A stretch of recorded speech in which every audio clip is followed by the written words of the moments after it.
Hello friends, the Bhil boy Rahul YouTube চ্যানেলে তোমাদের স্বাগত জানাই। এখন এই মুহূর্তে আমি মাঠে ছাগল চড়াচ্ছি। বাজে সকাল 9টা। যা রোদের তেজটা আছে সেটা তোমাদের বলার দরকার হবে না, কারণ তোমরা সবাই জানো।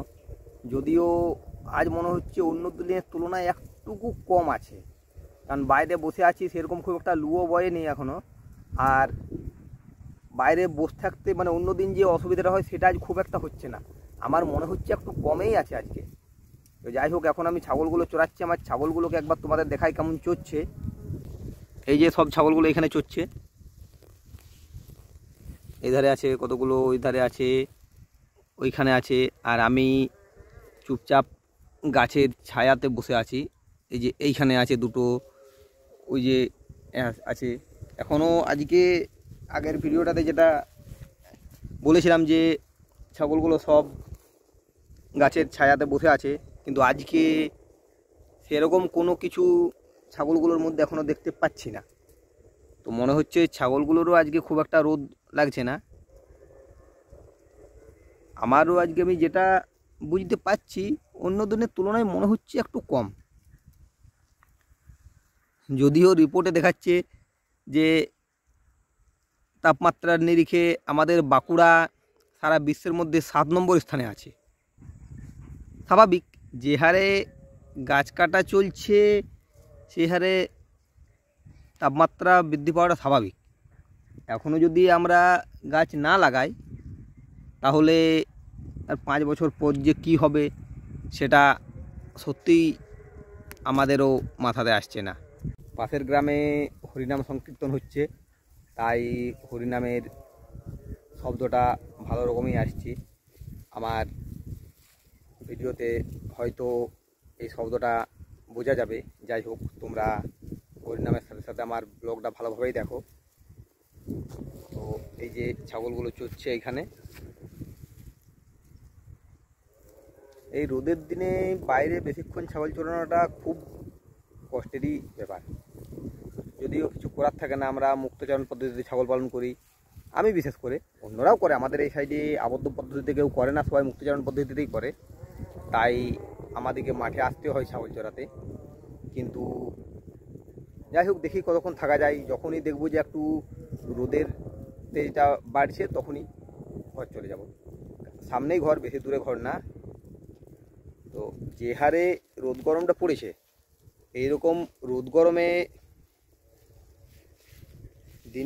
দিনকে দিন যেভাবে উত্তরোত্তর গরমটা বৃদ্ধি পাচ্ছে, মানে বাইরে থাকাটা মানে খুব চাপেরই হয়ে যাচ্ছে।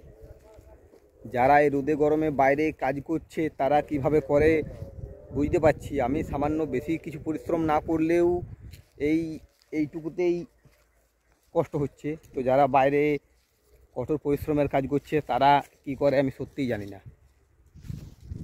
যারা আমার মতো মুক্তচারণ পদ্ধতিতে ছাগল পালন করো তাদের সবাইকেই এরকমভাবে কষ্ট ভোগ করতে হবে, আমি জানি।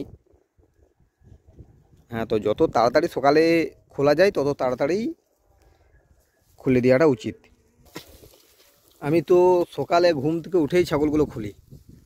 আসলে ঘুম থেকে উঠে ছাগলগুলোকে আমি খুলে বাইরে ছেড়ে দিলাম।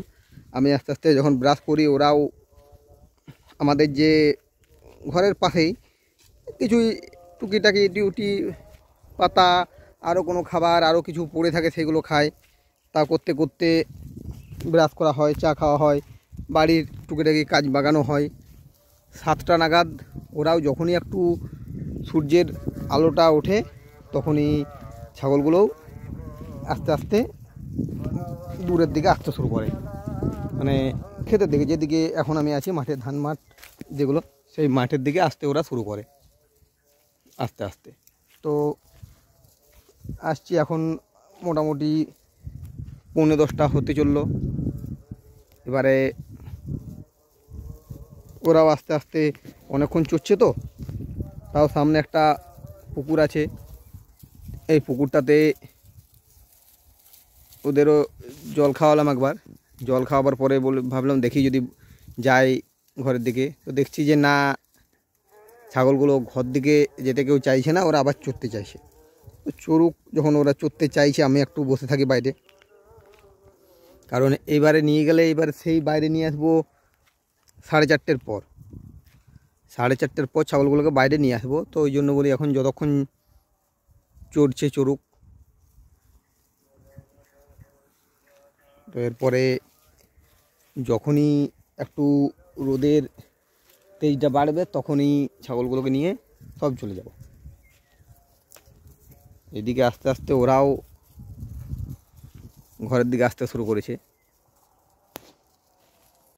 যাই হোক, ভিডিওটা আর বেশি বড় করছি না, ভিডিওটা আমি এইখানেই শেষ করছি। যদি আমার ভিডিওটি তোমাদের ভালো লাগে তো ভিডিওটিকে লাইক, কমেন্ট ও শেয়ার করো, আর আমার চ্যানেলটিকে সাবস্ক্রাইব করো। এরপরে তোমাদের সাথে দেখা হবে নেক্সট ভিডিওতে। ধন্যবাদ।